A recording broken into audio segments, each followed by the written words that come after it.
এই ভূআকৃতিক প্ৰক্ৰম কেইটাই মেইনলি তিনি ধৰণৰ কাৰ্য কৰে সেই তিনি ধৰণৰ কাৰ্যৰ ভিতৰত প্ৰথমটো হৈ গল কি প্ৰথমটো হৈ গল ক্ষয়ীভৱন প্ৰথম কাৰ্যটো হৈ গল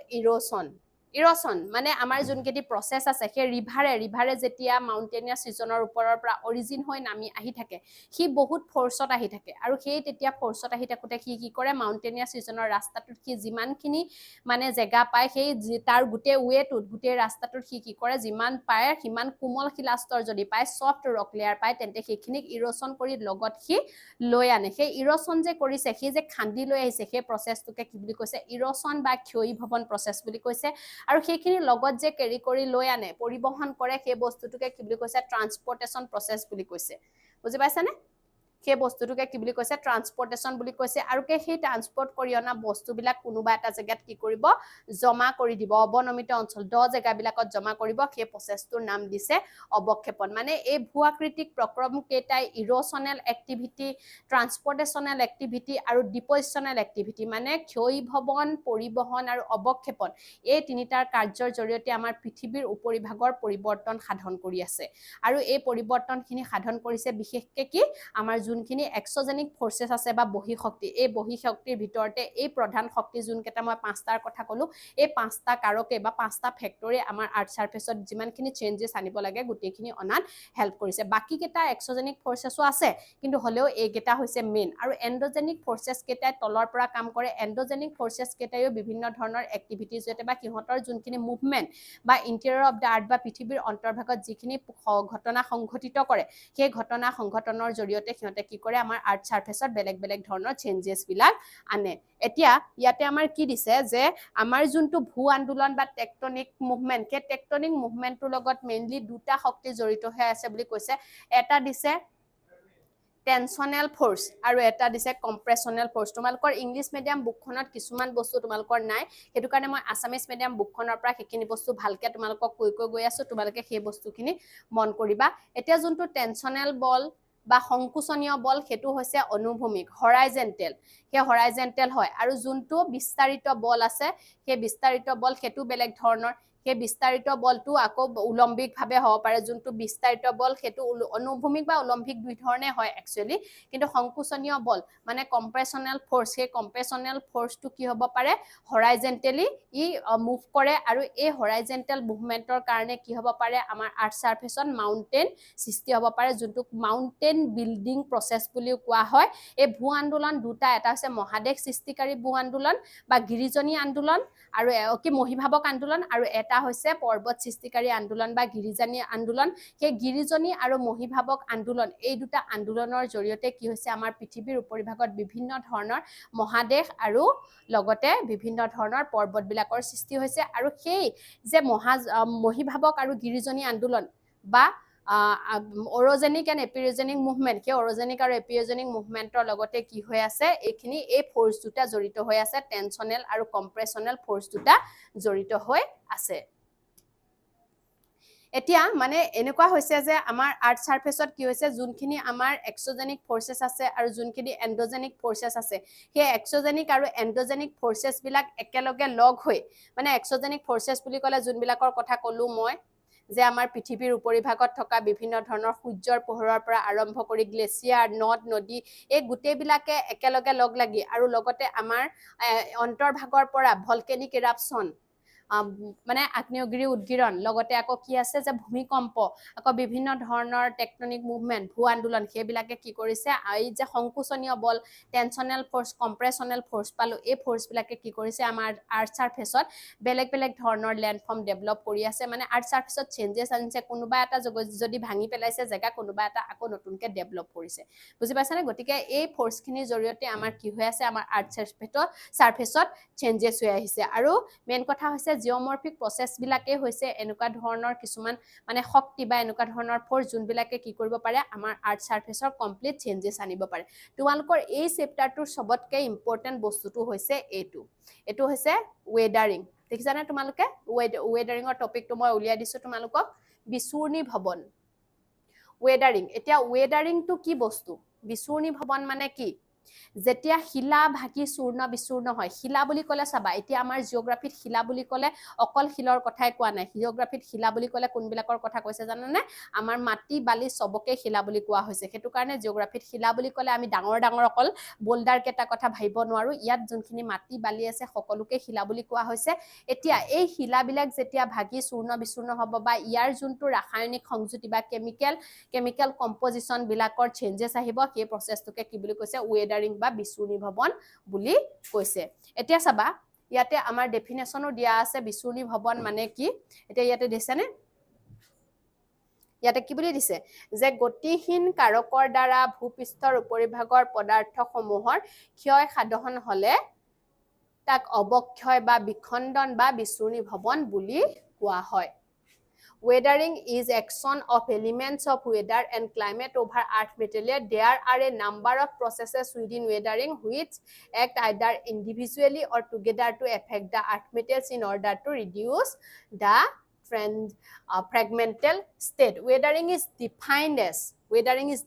as mechanical disintegration and chemical decomposition of rocks through the actions of various elements of weather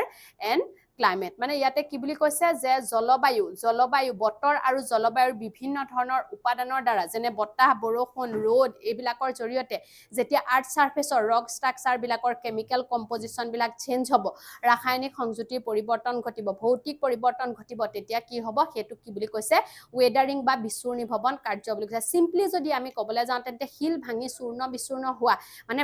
breaking down of rocks is known as weathering. আমি চিম্পলি তেনেকে বুজি ল'ব পাৰো। এতিয়া এই যোনটো বিচূৰ্ণী ভৱন প্ৰচেছ আছে, সেই বিচূৰ্ণী ভৱনটোক আকৌ বেলেগ বেলেগ ধৰণে ভাগ কৰা হৈছে। বিচূৰ্ণী ভৱন বিলাকক আমি যদি চাবলৈ যাওঁ, তেন্তে মেইনলি তিনিটা ভাগত ডিভাইড কৰিছে।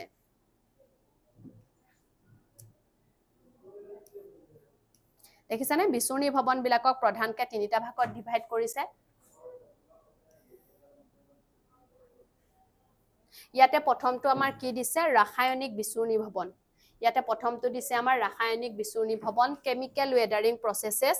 নেক্সটটো দিছে আমাৰ ভৌতিক বিচূৰ্ণী ভৱন বা মেকানিকেল অৰ ফিজিকেল ৱেডাৰিং প্ৰচেছ, ফিজিকেল অৰ মেকানিকেল ৱেডাৰিং প্ৰচেছ। আৰু নেক্সটটো দিছে আমাৰ জৈৱিক বিচূৰ্ণী ভৱন বা বায়'লজিকেল ৱেডাৰিং প্ৰচেছেছ। বায়'লজিকেল ৱেডাৰিং প্ৰচেছেছ, এই তিনিটা হৈছে আমাৰ বিচূৰ্ণী ভৱনৰ ভাগ। এতিয়া আমি এই তিনিটাৰ বিষয়ে চাওঁ যাহা। এই তিনিটাৰ বিষয়ে তোমালোকে ভালকে মনত ৰাখিবা। এই তিনিটাৰ বিষয়ে তোমালোকৰ ডিফাৰেন্স লিখিবলৈও আহে পৰীক্ষাত, আৰু লগতে এই তিনিটাৰ বিষয়ে তোমালোকৰ এক্সামতো আহে। গতিকে এতিয়া চাবা তোমালোকে,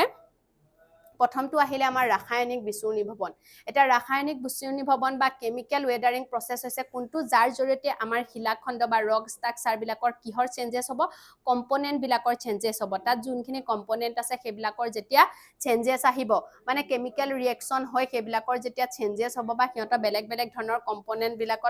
কম্পনেন্ট ফৰ্ম হ'ব, তেতিয়া তাক কি বুলি কৈছে? ৰাসায়নিক। ইয়াত কি বুলি কৈছে? যে মৌলিক উপাদান, যোনখিনি মৌলিক উপাদান আছে সেইটোকে কি বুলি কৈছে? কেমিকেল ৰিয়েকশ্যনৰ জৰিয়তে যেতিয়া এইবিলাক চেঞ্জ হ'ব, সেই মৌলিক উপাদান বিলাক, সেই তেতিয়া তাক কি বুলি কৈছে? কেমিকেল ৱেডাৰিং বুলি কৈছে। ইয়াতে আমাৰ এক্সাম্পল দিছে, চোৱা। ইয়াতে কি হৈছে? দুটা হাইড্ৰজেনৰ অণু আৰু এটা অক্সিজেনৰ অণু লগ লাগি কি হৈছে? পানীৰ সৃষ্টি হৈছে। সেইটো হাইড্ৰজেন আৰু অক্সিজেন হৈ থকা নাই, পানীলে পৰিৱৰ্তন হৈছে। গতিকে এইটো ৰাসায়নিক বিচূৰ্ণী ভৱন। এতিয়া ৰাসায়নিক বিচূৰ্ণী ভৱনটো মেইনলি ৰাসায়নিক বিচূৰ্ণী ভৱন পানীৰ দ্বাৰা সংঘটিত হয়, আৰু কেতিয়াবা এচিডৰ দ্বাৰাও সংঘটিত হ'ব পাৰে, কিন্তু প্ৰধানকৈ ৰাসায়নিক বিচূৰ্ণী ভৱন বা কেমিকেল ৱেডাৰিং প্ৰচেছটো পানীৰ দ্বাৰাই সংঘটিত হয়। কিন্তু এই পানীটো আকৌ পানীয়ে য'তে ত'তে ৰিয়েকশ্যন নকৰে। পানীয়ে কেনেকুৱা জেগাত ৰিয়েকশ্যন কৰিব? য'ত চূণশিল, লাইমষ্টন আৰু দলমাত থাকে, তেনেকুৱা জেগাতহে পানীয়ে সদায় ৰিয়েকশ্যন কৰে। এতিয়া যদি চাবলৈ যাওঁ, তেন্তে কেমিকেল ৱেডাৰিং প্ৰচেছটোকো আকৌ তিনিটা ভাগত ডিভাইড কৰিছে। কেমিকেল ৱেডাৰিং প্ৰচেছটো কি ভাগত ডিভাইড কৰিছে চোৱাচোন তোমালোকে। সলিউশ্যন, দ্ৰৱণ, নেক্সটটো দিছে অংগাৰীকৰণ, কাৰ্বনেশ্যন, নেক্সটটো দিছে জাৰণ, অক্সিডেশ্যন, নেক্সটটো দিছে আৰ্দ্ৰকৰণ বা হাইড্ৰেশ্যন। এতিয়া প্ৰথমটো আমি চাম দ্ৰৱণ। এতিয়া দ্ৰৱণ, সলিউশ্যন মানে হৈছে কোনো কিবা বস্তু পানী বা এচিডত দ্ৰৱীভূত হৈ যোৱা। পানী বা এচিডত যেতিয়া কিবা এটা বস্তু মিক্স হৈ যায়, তেতিয়া তাক আমি সলিউশ্যন বুলি কওঁ। এতিয়া চাবা, চেনি এইবিলাক কিহত দ্ৰৱীভূত হয় নিমখ আৰু চেনি দ্ৰৱীভূত হয় পানীত গতিকে সেই বস্তুটোক আমি নিমখ চেনি বেকিং সোডা এইবিলাক যে পানীত মিক্স হৈ যায় এই প্ৰসেসটোক আমি কি ক'ব পাৰো সলিউশন বুলি ক'ব পাৰো আৰু যেতিয়া এই সলিউশন হয় সলিউশন হলে ইয়াৰ কি হয় কেমিক্যাল কম্পোজিশন বা যোনটো ৰাসায়নিক সংযুতি সেই ৰাসায়নিক সংযুতিটোৰ সলনি ঘটে এতিয়া চাবা যেতিয়া চুনশিল থকা অঞ্চলবিলাক চুনশিলৰ কি থাকে ক্যালসিয়াম কাৰ্বনেট থাকে সেই ক্যালসিয়াম কাৰ্বনেট থকা অঞ্চলে ক্যালসিয়াম কাৰ্বনেট মেগনেসিয়াম কাৰ্বনেট এনেকুৱা জেগাত যেতিয়া মানে কাৰ্বনিক এসিড থকা যোনবিলাক জেগাত পানী যদি সোমাই যায় সেই পানীৰ লগত সেই বস্তুবিলাক মিক্স হৈ গলি যায় আৰু তেতিয়া কি হয় তাৰ যোনটো কেমিক্যাল কম্পোজিশন সেই কেমিক্যাল কম্পোজিশনটোৰ পৰিৱৰ্তন হয় চেঞ্জেস হয় তেতিয়া কি হয় আমাৰ শিলবিলাকৰ ৰাসায়নিক গুণাগুণৰ পৰিৱৰ্তন ঘটে কেমিক্যাল কম্পোজিশনটো সলনি হৈ যায় গতিকে সেই প্ৰসেসটো কি বুলি কৈছে দ্ৰৱণ বুলি কৈছে এটা নেক্সটটো আহিলে অংগাৰীকৰণ এতিয়া আহিলে অংগাৰীকৰণ কাৰ্বনেশন প্ৰসেসটো চোৱা এতিয়া কাৰ্বনেশন প্ৰসেসটো হৈছে এনেকুৱা ধৰণৰ প্ৰসেস যাৰ জৰিয়তে যত কি থাকিব যোনবিলাক মিনাৰেলছত কাৰ্বনেট আৰু বাইকাৰ্বনেট থাকিব তেনেকুৱা মিনাৰেলছ বিলাকৰ ৰাসায়নিক বিক্ৰিয়া ঘটে আৰু সেই ৰাসায়নিক বিক্ৰিয়া বা কেমিক্যাল ৰিএকশন ৰাসায়নিক বিক্ৰিয়া তোমালোকে আগতে বিজ্ঞানত পঢ়ি আহিছা কি বস্তু ৰাসায়নিক বিক্ৰিয়া ঘটি সেই শিলবিলাক ভাগি খণ্ড বিখণ্ড হয় মানে তাত থকা মণিকবোৰ যেতিয়া ভাগি যায় তেতিয়া কি হৈ যায় সেই শিলৰ শিলবিলাক কি হৈ পৰে কোমল হৈ পৰে আৰু সহজতে পানী হওক বতাহ হওক এইবিলাকে সেইবিলাকক উৰুৱাই লৈ যাব পাৰে এতিয়া এই ৰাসায়নিক ইয়াতে কৈছে ফেলস্পাৰ আৰু কাৰ্বনেট মণিক যোনবিলাক শিলত থাকে তেনেকুৱা বিলাক সহজতে এই কাৰ্বনেশন প্ৰক্ৰিয়াটোৰ জৰিয়তে কাৰ্বনেশন প্ৰসেসটোৰ জৰিয়তে কি হয় ভাগিত চূৰ্ণ বিচূৰ্ণ হৈ পৰে কাৰ্বনিক এসিড থকা যায় বিশেষকৈ চুনশিলটো এনেকুৱা ধৰণৰ অংগাৰীকৰণ প্ৰসেসটো চুনশিল থকা জেগাটো হয় কাৰণ য'ত চুনশিলত ক্যালসিয়াম কাৰ্বনেট আছে আৰু সেই কাৰ্বনিক এসিড যেতিয়াই পানীৰ লগত টাচ হোৱাৰ লগে লগে সেই কি হয় কেমিক্যাল ৰিএকশন হয় গতিকে সেই বস্তুটোক আমি কি ক'ব পাৰো যে অংগাৰীকৰণ প্ৰসেস বুলি ক'ব পাৰো নেক্সটটো আমাৰ কি আছিলে নেক্সটটো আহিলে আমাৰ জাৰণ অক্সিডেশন এণ্ড ৰিডাকশন জাৰণ তোমালোকে লুট মামৰে ধৰা প্ৰক্ৰিয়াটো আগতে বিজ্ঞানত পঢ়ি আহিছা হয় নে নহয় লুট মামৰে ধৰা এতিয়া লু যদি আমি আইৰণ এডাল যদি ওপেন এয়াৰত মানে মুক্ত আকাশৰ তলত যদি থৈ দিও তেন্তে তাতে কি হয় অক্সিজেনৰ লগত আইৰণৰ বিক্ৰিয়া ঘটে হয় নে নহয় অক্সিজেন আৰু আইৰণৰ মাজত কেমিক্যাল ৰিএকশন ঘটি লুট মামৰে ধৰিবলৈ আৰম্ভ কৰে সেই লুট যে মামৰে ধৰা প্ৰক্ৰিয়াটো সেই যে ওপৰত যে মামৰে ধৰিলে সেই বস্তুটোকে কি বুলি কৈছে জাৰণ বুলি কৈছে অক্সিডেশন বুলি কোৱা হৈছে সেই বস্তুটো তোমালোকে বাৰু আগতে পঢ়ি আহিছা নিশ্চয় পঢ়ি আহিছা জাৰণ আৰু নুন্নীকৰণ বুলি কোৱা হয় যেনেকে যোনবিলাক শিলত লৌহমণিক থাকে মানে আইৰণৰ কন্টেন্ট থাকে আইৰণ থাকে সেই আইৰণ থকা শিলাবিলাকত তেনেকুৱা হয় ই অক্সিজেনৰ সংস্পৰ্শত অক্সিজেনৰ লগত অহাৰ লগে লগে কি হয় ইহঁতৰ মাজত